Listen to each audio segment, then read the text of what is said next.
Amén, mis hermanos, vamos a hacer una breve oración para pedir a nuestro Dios que Él sea quien hable a nuestros corazones en esta mañana, porque ciertamente en todas las iglesias donde se predica la palabra de Dios, normalmente a este espacio le conocemos o nos referimos a Él como vamos a escuchar palabra de Dios, ¿sí? Pero eso es en realidad lo que debiera ser, ¿sí? Nosotros como humanos muchas veces nos dejamos influenciar y muchas veces exponemos lo que nosotros queremos decir, muchas veces basándonos en la misma palabra de Dios, pero muchas veces lo que viene a ser palabra de Dios es lo que leemos porque lo estamos sacando precisamente de aquí. Pero es precisamente la oración que hacemos para que Dios se mueva en nuestros pensamientos, en nuestros corazones, para que verdaderamente nosotros digamos lo que el Señor quiere decirnos aquí por medio de su palabra y nos libre de decir muchas veces incluso lo que conocemos como herejías o el tratar a veces de manipular incluso a los miembros que acuden a las iglesias. Así que vamos a orar a nuestro Dios. Señor Dios, que estás en los cielos en esta mañana, oramos a ti agradecidos primeramente por la vida que nos das la oportunidad de estar juntamente con mis hermanos adorándote, bendiciendo tu nombre, y también en este espacio, mi Dios, donde venimos con la intención de edificar nuestras vidas, nuestros corazones, y que todo, mi Dios, cuanto aprendamos, podamos tener esa oportunidad de ponerlo por obra, mi Dios, si no, todo será en vano. Te damos la honra y la gloria, y ponemos este espacio en tus manos, y rogándote también para que tú seas con mis hermanos que en esta ocasión no estarán con nosotros en esta mañana. Tú conoces sus situaciones, sabes dónde se encuentran, mi Dios, y rogamos para que tú seas con ellos también ahí, mi Dios. Y si hay enfermedad en la vida de alguno de ellos, mi Dios, te ruego, Señor, visites su lecho, mi Dios, y le levantes con poder y misericordia. En Cristo Jesús te lo pedimos, y a ti sea toda honra y gloria por siempre. Amén. Bien, mis hermanos, estamos en un estudio consecutivo que es referente al Evangelio de Marcos. Estamos aún en el capítulo número 1. Vamos a leer, a llevar a cabo del verso 29 al 39 de este capítulo 1 del Evangelio de Marcos, llamado Juan. Precisamente Marcos viene siendo un sobrenombre. Y para llevar a cabo esta cita, primeramente quisiera acudir a una cita que se encuentra ahí mismo en ese Evangelio, es en el Evangelio de Lucas 4.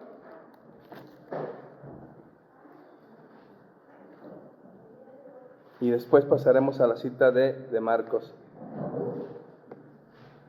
Bien, les digo el contexto. El Señor toma lugar en lo que conocemos como sinagoga y toma los rollos para ser leídos por Él. Y Él lleva a cabo esta lectura, dice así, verso 17: y se le dio el libro del profeta Isaías, y habiendo abierto el libro, halló el lugar donde estaba escrito: el Espíritu del Señor está sobre mí, por cuanto me ha ungido para dar buenas nuevas a los pobres, me ha enviado a sanar a los quebrantados de corazón, a pregonar libertad a los cautivos y vista a los ciegos, a poner en libertad a los oprimidos, a predicar el año agradable del Señor. Bien, ahorita en cuanto demos lectura a la cita de Marcos, vamos a ver por qué se relaciona esto que acabamos de leer. Así que vamos a Marcos capítulo 1, verso 29 al 39, y dice así la palabra de Dios: al salir de la sinagoga, vinieron a casa de Simón y Andrés con Jacobo y Juan, y la suegra de Simón estaba acostada con fiebre, y enseguida le hablaron de ella. Entonces él se acercó y la tomó de la mano y la levantó, e inmediatamente le dejó la fiebre, y ella le servía. Cuando llegó la noche, luego que el sol se puso, le trajeron a todos los que tenían enfermedades y a los endemoniados, y toda la ciudad se agolpó a la puerta y sanó a muchos que estaban enfermos de diversas enfermedades, y echó fuera muchos demonios, y no dejaba hablar a los demonios porque le conocían. Y levantándose muy de mañana, siendo aún muy oscuro, salió y se fue a un lugar desierto, y allí oraba. Y le buscó Simón y los que con él estaban, y hallándole le dijeron: todos te buscan. Él les dijo: vamos a los lugares vecinos para que predique también allí, porque para esto he venido. Y predicaba en las sinagogas de ellos, en toda Galilea, y echaba fuera a los demonios. Bien, mis hermanos, si ponemos en comparación el primer pasaje de Lucas 4:18, vemos que precisamente cuando el Señor se para enfrente de las personas que estaban en esa sinagoga dispuestos a escuchar palabra de Dios por medio de los rollos que se leían en ese tiempo, vemos que precisamente el Señor dice que Él está allí, dice, yo estoy aquí porque se ha cumplido la profecía de Isaías 1. ¿Sí? Yo soy aquel que va a dar libertad a los cautivos, soy aquel que va a dar vista a los ciegos. ¿Sí? Entonces Él estaba diciendo, yo voy a hacer que esta profecía de Isaías se lleve a cabo. He empezado a obrar estos milagros, estas sanidades que habla el profeta Isaías. ¿Sí? Entonces esta es la relación que hay entre ambas citas, y precisamente cuando nosotros nos damos cuenta del contenido de esta cita de Marcos 1:29 al 39, vemos que precisamente Marcos nos está hablando acerca de una serie de acontecimientos, de unos eventos que nunca prácticamente se habían visto en lo que era la historia de Israel. Y es casi nunca, porque cuando nosotros recordamos, y quienes hemos tenido la oportunidad de dar lectura, ya sea a una manera de estudio o simplemente una lectura superficial, nos damos cuenta que precisamente cuando el Señor Jesucristo hace su aparición en la tierra, empiezan a ocurrir una serie de acontecimientos que durante 4,000 años, es decir, desde Adán hasta Moisés, hasta el tiempo de la ley, no se habían llevado a cabo. ¿Sí? Durante 4,000 años vemos que hay acontecimientos que no se habían visto hasta que el Señor Jesús viene. Si bien es cierto que nosotros conocemos a grandes hombres de Dios, pero por ejemplo un David dice que era un hombre conforme al corazón de Dios, pero hagan ustedes memoria de cuándo realizó un prodigio. Nunca. ¿Sí? Porque la función de David no era como tal. ¿Sí? Él era simplemente un gobernador, un rey de Israel. Hubo profetas incluso que nunca podemos ver plasmado un milagro de ellos. Vemos a un Jonás que es comisionado a avisarle a un pueblo, a una ciudad de Nínive, acerca de su maldad, de su pecado, pero no vemos un solo milagro, un solo prodigio por parte de Jonás. De manera que vemos grandes hombres de Dios en el Antiguo Testamento, profetas, pero prácticamente podemos nombrar a 2 de ellos que efectivamente obraron con prodigios y señales delante del pueblo. Podemos nombrar a un Elías, a un Eliseo, que obraron prodigios, ¿sí? Pero podemos, el número de profetas, hombres de Dios que realizaron prodigios, podemos prácticamente decir que casi no los hubo. ¿Sí? De manera que eran grandes siervos de Dios, pero no tuvieron esa oportunidad de obrar milagros en su vida. Sin embargo, vemos que pasan esos 4,000 años y vemos que algo pasa, como que los espíritus, todo lo que estaba fuera de esta esfera se empieza a activar y empieza a haber una movilización de seres, empieza a haber una manifestación de necesidades físicas en las personas. Y vemos, ¿esto acaso es casualidad? Vemos que desde Génesis a Malaquías no vemos acontecimientos. Por ejemplo, no vemos que se hable del infierno en el Antiguo Testamento, no vemos que se hable de posesiones, no vemos que se hablen de, vamos a llamarlo así, de campañas de sanidad, como en el tiempo de Jesús lo hubo. Entonces dijimos, ¿qué es lo que está pasando? Que veo un libro y llego a Malaquías y de ahí empieza Mateo y empieza a haber un cambio muy notable, muy considerable. ¿Sí? Entonces vemos, por ejemplo, que Jesús comisiona a los 70 discípulos para que vayan a predicar. Recordemos que iban de 2 en 2 y ellos llegan gozosos. Llegan gozosos y le dicen a Jesús, Jesús, aún los demonios se nos sujetan. Y Jesús dice algo muy interesante, dice, yo veía a Satanás caer del cielo como un rayo. Hay algunas interpretaciones acerca de esto.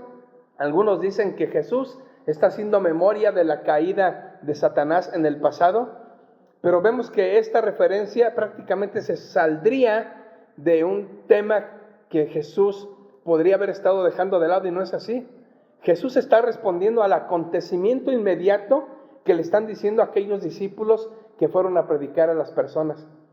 Sí, Él les sigue la conversación y en respuesta les dice, sí, los demonios se estaban sujetando a ustedes estaban expulsando demonios, y yo vi a Satanás que descendía del cielo como un rayo. ¿Por qué? Porque Satanás notó que algo estaba pasando aquí en la tierra.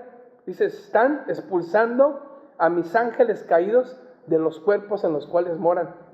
Voy a descender a la tierra para ver qué es lo que está sucediendo allí. Sí, entonces vemos que las fuerzas sobrenaturales se desatan en la tierra con la presencia y la predicación de Jesús y sus discípulos. De manera que vemos en estas citas algo que va a sobreabundar de aquí en adelante. Jesús principia su ministerio precisamente con prodigios, con milagros, con señales que avalarán el propósito por lo cual Él vino a esta tierra. Y bien vemos ahí, por ejemplo, verso 29, dice, al salir de la sinagoga, que era un lugar donde normalmente el Señor enseñaba, al igual que en el futuro también los apóstoles lo harían, sobre todo el apóstol Pablo. Y bueno, aquí es interesante notar que sinagoga vendría siendo prácticamente un sinónimo de lo que hoy conocemos como iglesia, en el sentido de asamblea, un lugar de reunión, un lugar de aprendizaje religioso. ¿Sí? Entonces, es un lugar de aprendizaje de la palabra de Dios. Vemos ahí un punto también interesante en cuanto a la suegra de Pedro. ¿Y por qué es necesario nombrar acerca de la suegra de Pedro?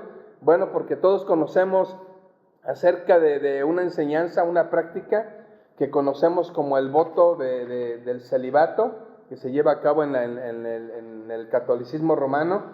Y vemos que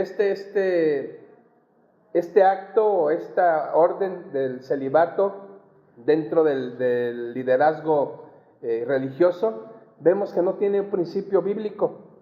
Sí, aquí vemos que Pedro tiene su suegra y por consiguiente tiene su esposa. Sí, de manera que el Señor no se opone para nada en que las personas que le sirven tengan una familia y entre ellos lógicamente una esposa. Y vemos aquí precisamente que Jesús llega con 4 de sus discípulos, Simón, Andrés su hermano y otros 2 hermanos, Jacobo y Juan, hijos de Zebedeo. Sí, vemos en este momento que se encuentran 4 de los que en el futuro vendrían a ser conocidos como dentro de los apóstoles del Cordero, apóstoles del Señor Jesús. Entonces llegan allí al centro de operaciones que se encuentra ahí en Capernaum, al norte de lo que conocemos como la tierra de Canaán, la tierra de Israel, algunos conocidos también como Palestina. Entonces, esta casa de Pedro parece ser que era el centro de operaciones del Señor Jesucristo. Sí, siempre, aun cuando descendían hacia el sur, a las regiones de Judá, vemos que cuando regresaban nuevamente a Galilea, normalmente regresaban a Capernaum, a la casa de Simón y de Andrés. Entonces, es el centro de operaciones, Capernaum, y vemos que precisamente ahí llegan a la casa de Pedro y se encuentra ahí enferma, acostada en su lecho de enfermedad, la suegra de Pedro. Ellos le comentan acerca del por qué está tendida ahí, acostada, y está enferma, una fiebre, no sabemos qué tipo de fiebre haya sido. A esto tenemos que añadirle la falta de medicamentos, ¿sí? Una zona que está alrededor del mar de Galilea. Nosotros sabemos que una zona donde hay agua, normalmente hay mosquitos, hay picaduras de insectos, hay enfermedades, no hay medicamentos para dichas enfermedades, de manera que la suegra de Pedro tiene una gran fiebre. El Señor, con su misericordia, la toma de la mano, la levanta, y aquí vemos una reacción natural en la suegra de Pedro, que le llamamos natural porque es la que debiera de haber en todo ser humano que recibe un favor. Y no solamente un favor de un prójimo, porque también ahí aplica, sino un favor del Señor Jesucristo.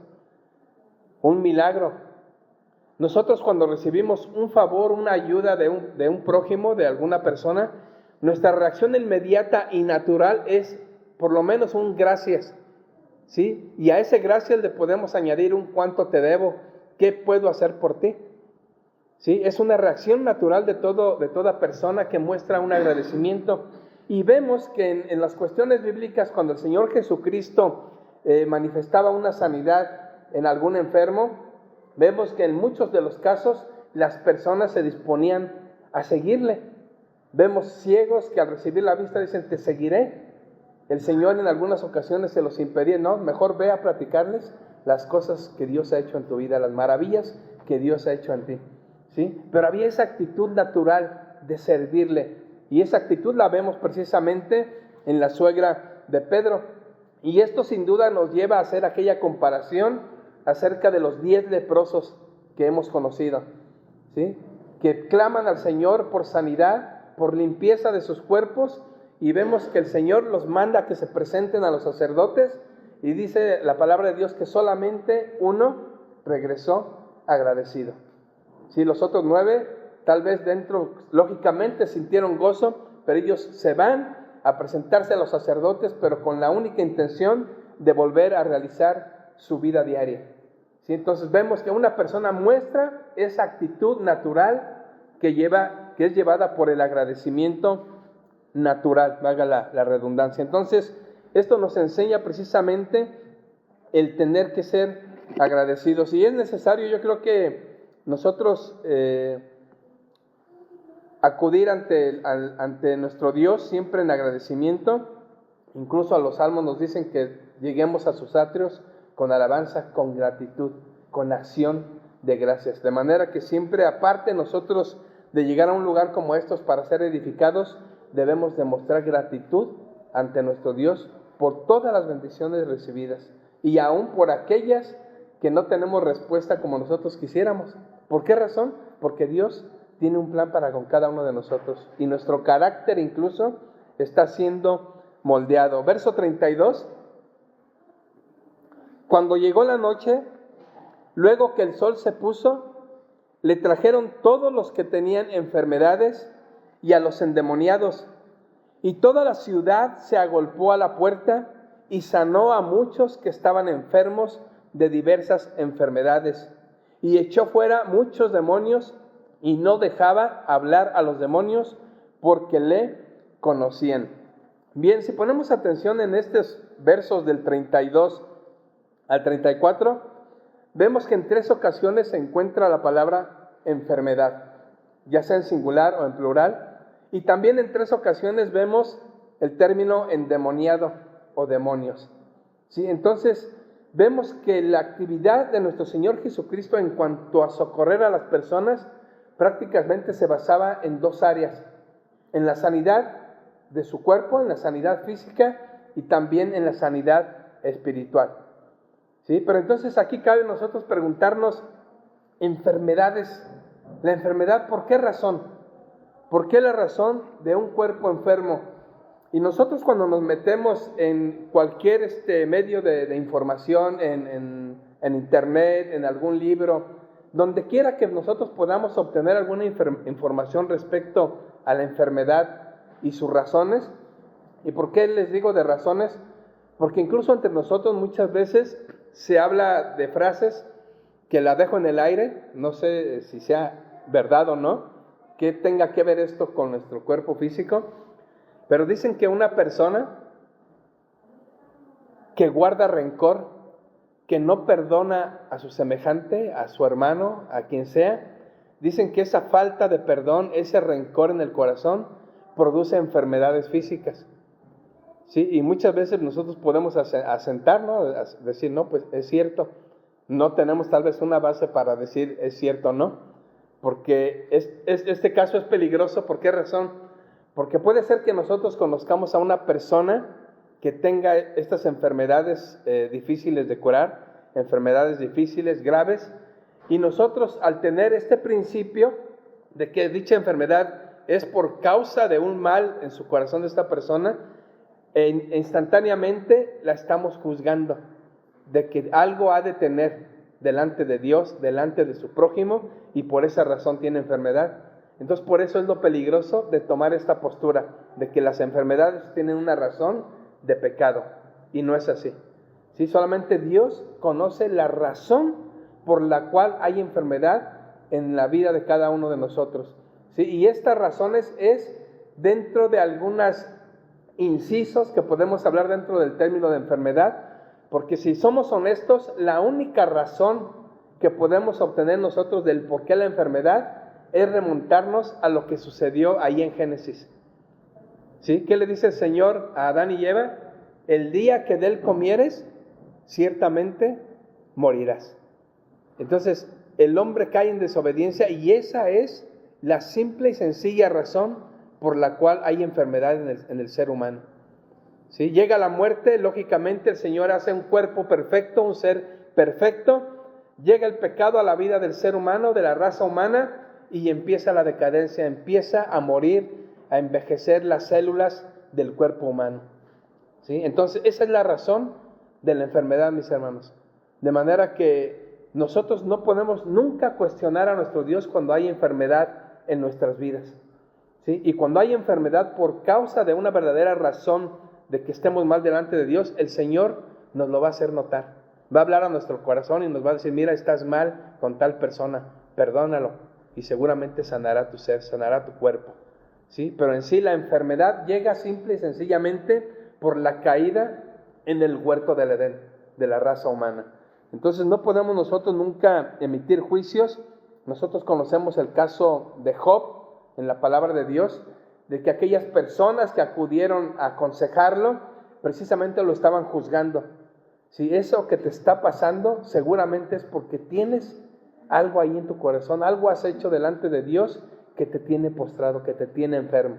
Sí, y es una postura demasiado peligrosa que nosotros pudiésemos tomar. Y eso lo vemos ahí en Génesis 2:17, donde es la caída del ser humano. Y vemos la razón, una de las razones por las cuales el Señor viene a obrar de una manera misericordiosa en la vida de las personas. Y aquí tenemos que notar lo siguiente: el propósito de Jesús al venir aquí a nacer la tierra. Recordemos nosotros lo que dijo el ángel en la anunciación, cuando anunciaba acerca del nacimiento, acerca del embarazo de María, y hablando de Jesús, dicen, y su nombre será llamado Jesús, que quiere decir Salvador. Dice, porque Él salvará a su pueblo de sus pecados. Entonces, la razón principal de la venida de Cristo, la razón principal es la de el perdón de pecados y con ello la salvación, el volver a restablecer esa unión que se había roto en el huerto de Edén, entre el ser humano y su Creador. ¿Sí? Entonces, lógicamente viene un paquete maravilloso, ahí viene la salvación y vienen las bendiciones de Dios también a la vida del creyente. Y aún aquí nosotros debemos reconocer que así como Dios hace llover para justos e injustos, también el Señor manifiesta su misericordia para justos e injustos también. ¿Sí? ¿Cuántas personas que no conocen de Dios son levantadas también prácticamente del lecho de la muerte? ¿Sí? Entonces el Señor muestra aún en esas personas su misericordia, tal vez dándoles una oportunidad para poder reconciliarse con Él. Pero bien, ¿por qué razón el Señor Jesucristo viene a obrar no solamente en la salvación del ser humano, sino a manifestar también su bondad, su misericordia, al levantarlos de la enfermedad, a liberarlos de espíritus inmundos, de espíritus demoníacos? Bien, los invito ya que vayamos a Mateo 11:5.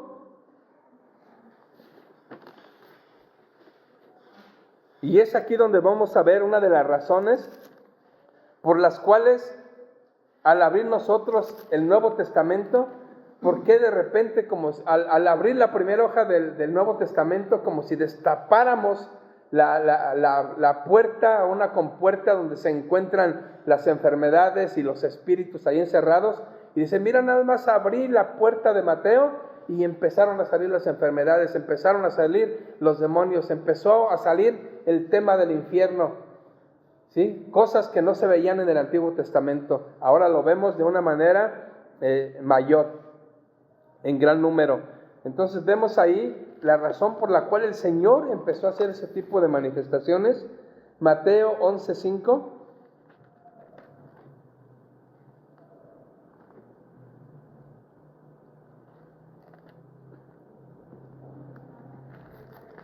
Dice así la palabra de Dios.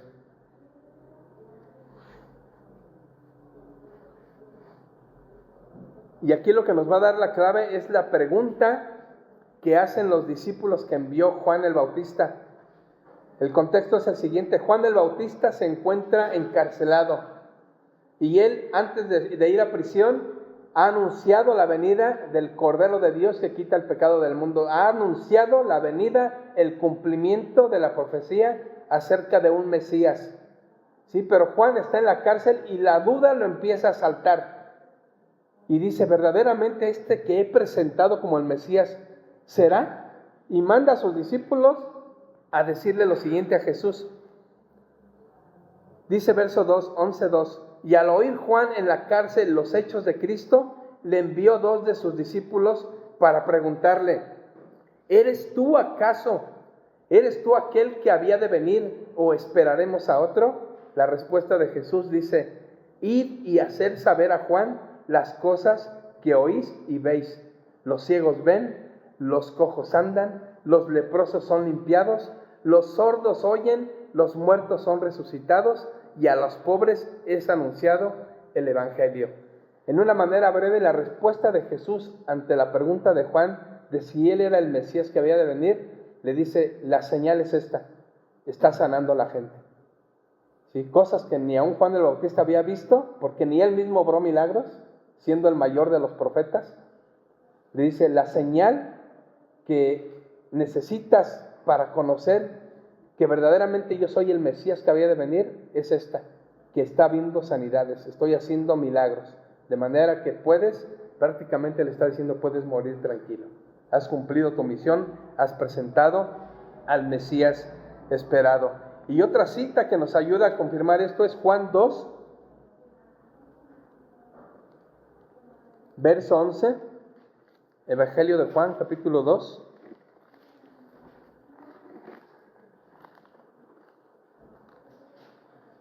Entonces, estos milagros prácticamente están sirviendo de señal de que Él es el Cristo.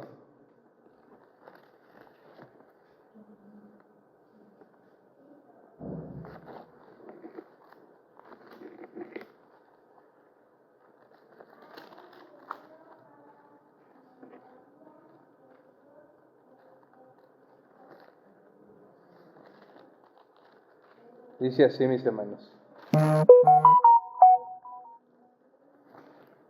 Acaba de realizar el Señor Jesucristo un prodigio, convierte el agua en vino, y el verso 11 dice lo siguiente: este principio de señales hizo Jesús en Caná de Galilea y manifestó su gloria, y sus discípulos creyeron en él.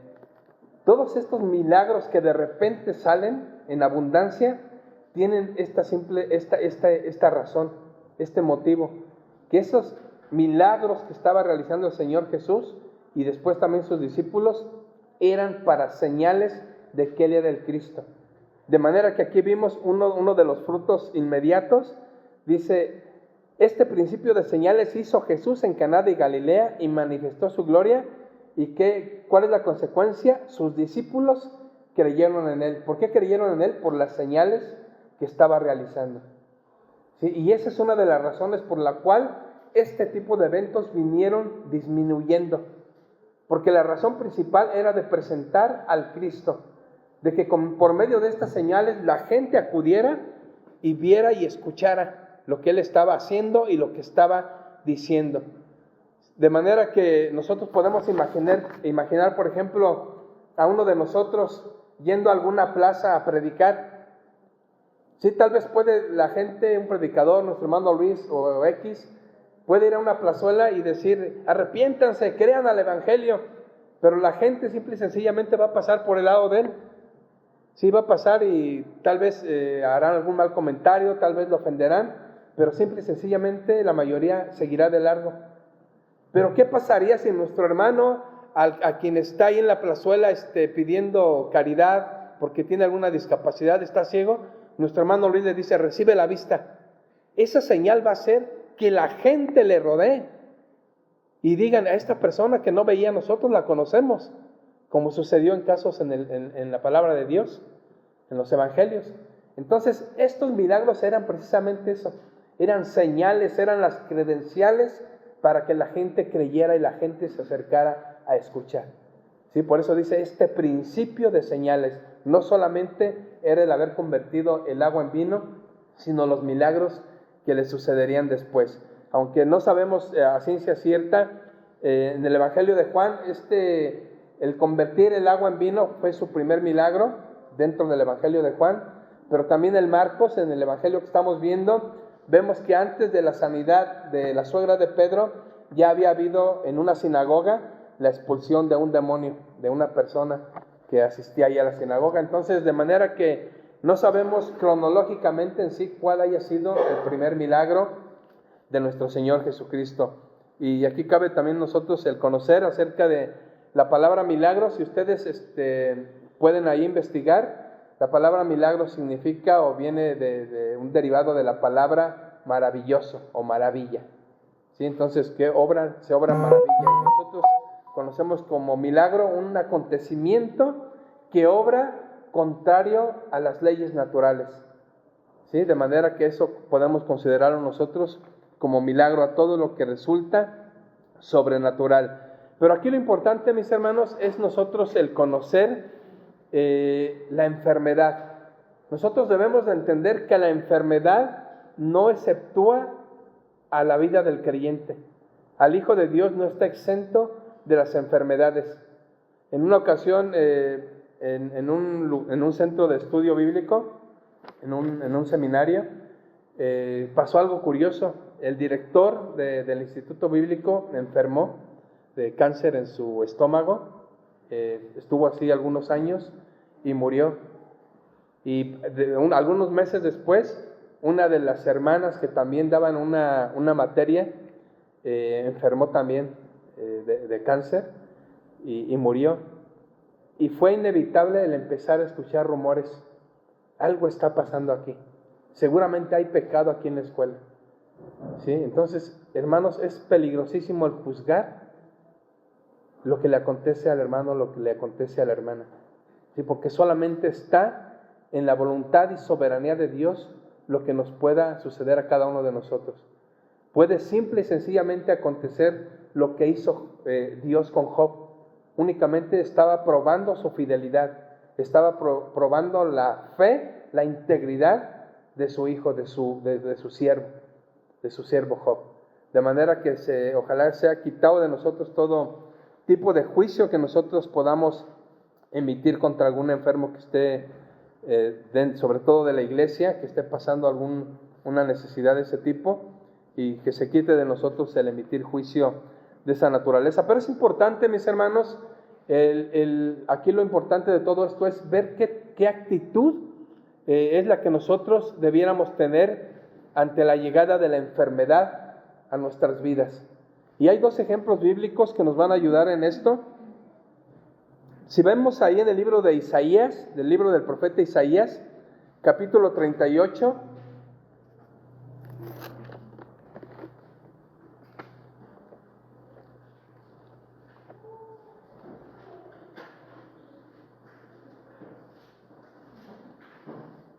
Isaías 38,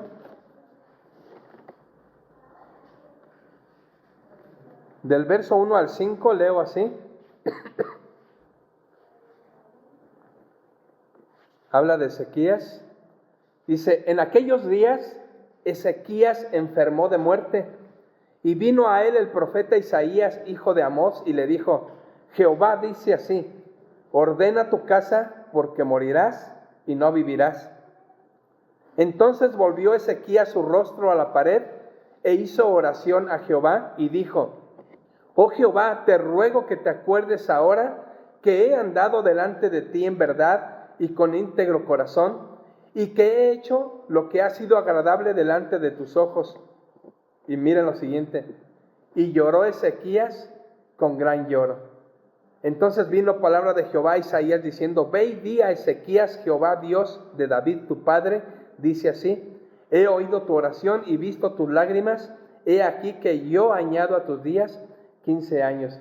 Lo interesante aquí, mis hermanos, es el que nosotros nos imaginemos la actitud de Ezequías. Dice que hizo oración a Jehová y dice al final del verso 3, con gran lloro. Imaginémonos, ¿sí? ¿Cómo estaría ahí en su habitación con ese gran lloro? A lo mejor en términos coloquiales, como nosotros lo conociéramos o pudiéramos decir, estaba chillando. Sí, Señor, no me quiero morir. Dame una oportunidad de seguir viviendo. Esa es una actitud del temor a la enfermedad, el temor a la muerte. Y lógicamente y humanamente esta persona, este rey, caminaba en integridad delante de Dios, de manera que la respuesta fue positiva a su anhelo de su corazón. ¿Sí? Te voy a dar 15 años más de vida. ¿Sí? Pero aquí lo interesante es ver la actitud.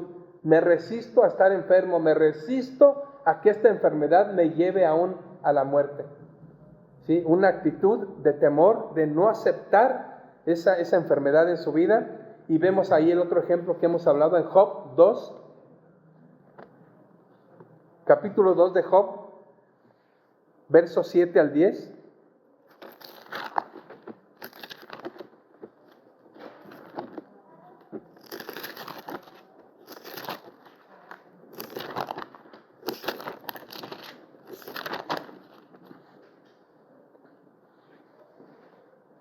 Vemos esta intervención de Satanás.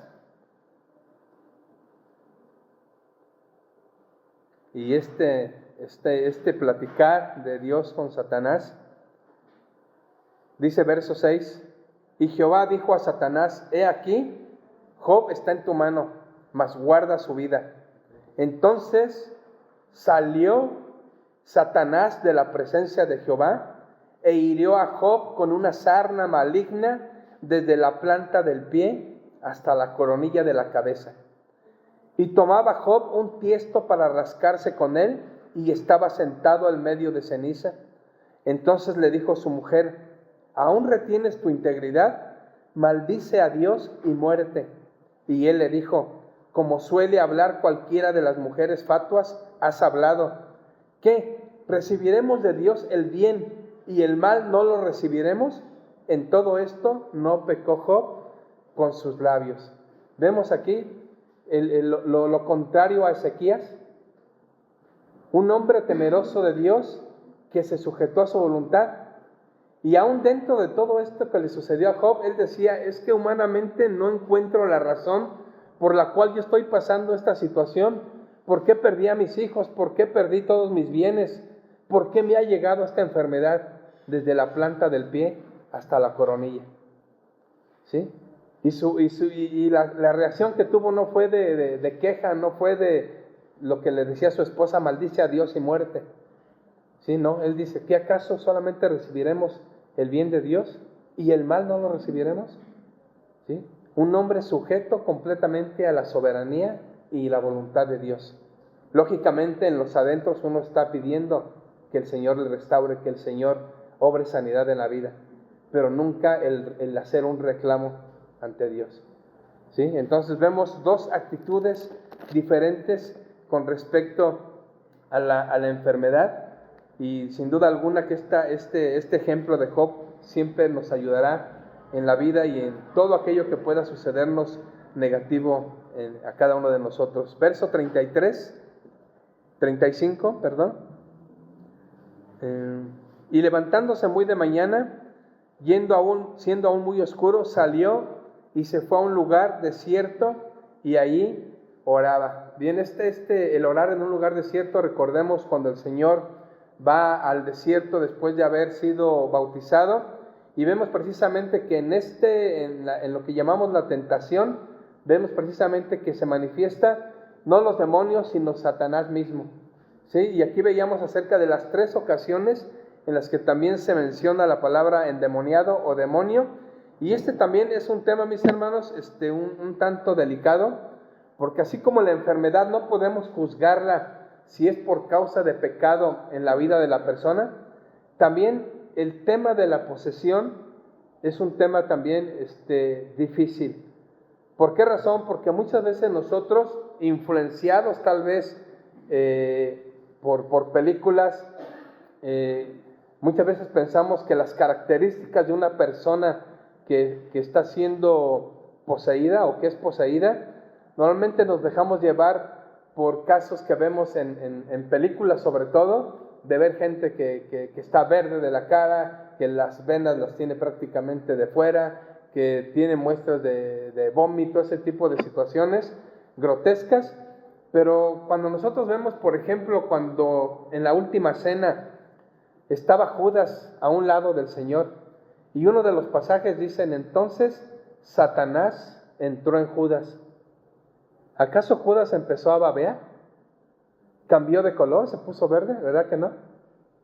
¿Sí? Entonces, no necesariamente una persona poseída tiene reacciones o actitudes grotescas.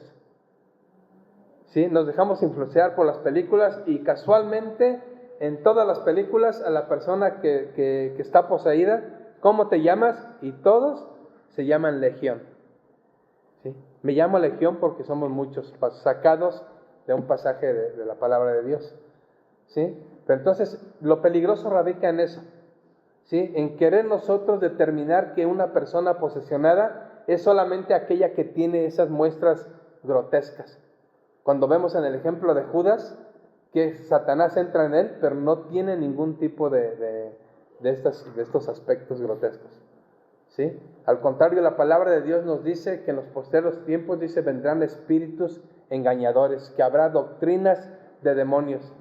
¿Sí? Y precisamente Satanás se manifiesta de una forma sutil, ¿sí? De manera que sea fácil engañar a las personas. ¿Sí? Recordemos que la palabra de Dios nos dice que Satanás mismo, sus ministros se disfrazan como ministros de justicia, con lobos con piel de oveja. ¿Sí? De manera que es difícil esto y es donde nosotros debemos de pedir el discernimiento de nuestro Dios para nosotros determinar cuando una persona verdaderamente tiene esta situación. ¿Sí? Porque tampoco podemos nosotros el negar que estas situaciones siguen vigentes en nuestros días. ¿Sí? Entonces nosotros debemos tener mucho cuidado en esta situación de la posesión y pedirle a nuestro Dios para que nos dé también la autoridad. De hecho, nos ha dado esa autoridad para que en cuanto se presente, hagamos uso invocando el nombre de nuestro Señor Jesucristo y no el de nosotros. ¿Sí? Entonces vemos verso 35. Levantándose muy de mañana, siendo aún muy oscuro, salió y se fue a un lugar desierto y allí oraba. La clave de esa autoridad, de ese poder, siempre, sin duda alguna, que será la comunión por medio de la oración que tengamos con nuestro Dios. Y no solamente para llevar a cabo este tipo de obras de sanidad o de expulsión de demonios, sino para fortalecer nuestra área espiritual. ¿Sí? Para fortalecer la fe que tenemos cada uno de nosotros, estar preparados, fortalecidos en el tiempo de la prueba, en el tiempo de la tentación, por medio de la oración y la comunión con Dios. Verso 36, y le buscó Simón y los que con él estaban, y hallándole le dijeron, todos te buscan. Él les dijo, vamos a los lugares vecinos para que predique también allí, porque para esto he venido. Vemos nuevamente, ahí nuestro Señor dice, porque para esto he venido. ¿A qué? Dice, para predicar. ¿Sí? Vamos a los lugares vecinos para que predique, porque para esto he venido. Y es precisamente nosotros donde debemos de ver, sin hacer a un lado la ayuda, el auxilio en la enfermedad, en el auxilio, en la liberación de espíritus inmundos, pero el principal objetivo lo podemos ver ahí en 1 de Timoteo 1:15. Y vamos terminando. 1 de Timoteo 1:15.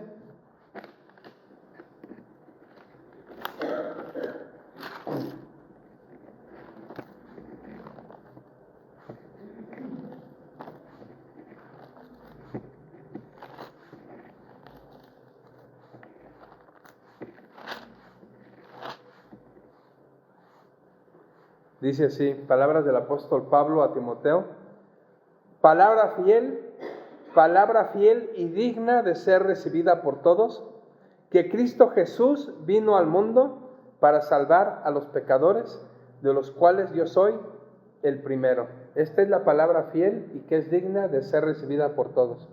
Que Cristo Jesús vino al mundo primeramente para salvar a los pecadores. Y lo que salva al pecador es el mensaje del Evangelio.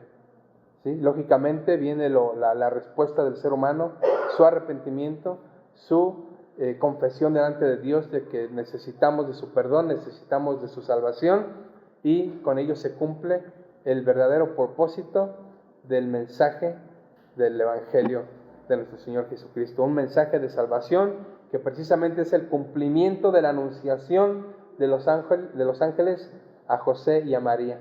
Él salvará a su pueblo de sus pecados. De manera que en todos estos temas, mis hermanos, siempre tenerlos con cautela, siempre aún sin criticar ni juzgar a otros hermanos.